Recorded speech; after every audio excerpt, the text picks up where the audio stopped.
So now's the time, if you haven't done it already, to do a quick market assessment. And when I say quick, I'm not talking about weeks and weeks or months. We're talking about days here. So a rapid understanding, talking to your largest customers and understanding what's going on in your markets. You know, some markets are more affected by a recession than others, of course.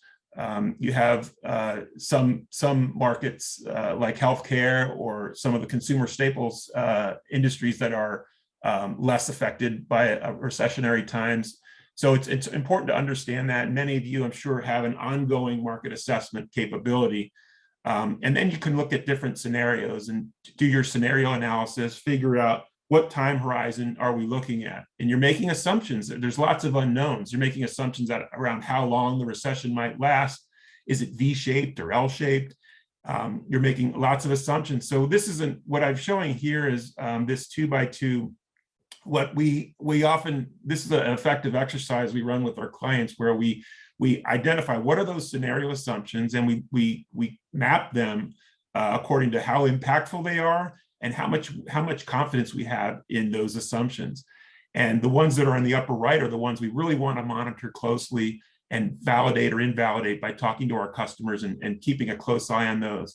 The ones in the upper left, we have high confidence that then we can just act on those. So it's important to this is just a way to map where we need to pay our attention to, where that uncertainty is, and which opportunities or which assumptions that we're making are valid or invalid, because they're going to change, and we all know we can't predict what's going to happen next year or even next quarter. So we have to understand which ones are we confident in and not confident in. So once you've done that market assessment, there's lots of good, lots of methodologies. I'm sure your companies have an approach to this. The next step is to really revisit your innovation strategy. And what I'm showing here, this is a list of common questions that we typically ask at a portfolio review, but you want to ask these and look at across these different strategy categories. So strategic alignment, how is the downturn impacting our target opportunity areas? Are there any new opportunities that have opened up? Do we need to revise our revenue targets? In terms of investment allocation, how should we change our investment mix across cost reduction or more defensive category projects versus growth category projects, maybe across growth horizons, or however you categorize your projects. You might categorize them by derivative, new, or platform projects.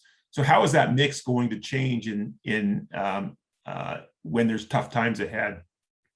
And should we consider a lower risk return ratio when we're waiting for those demand signals to improve? So you might want to shift some of your investment to a more conservative portfolio.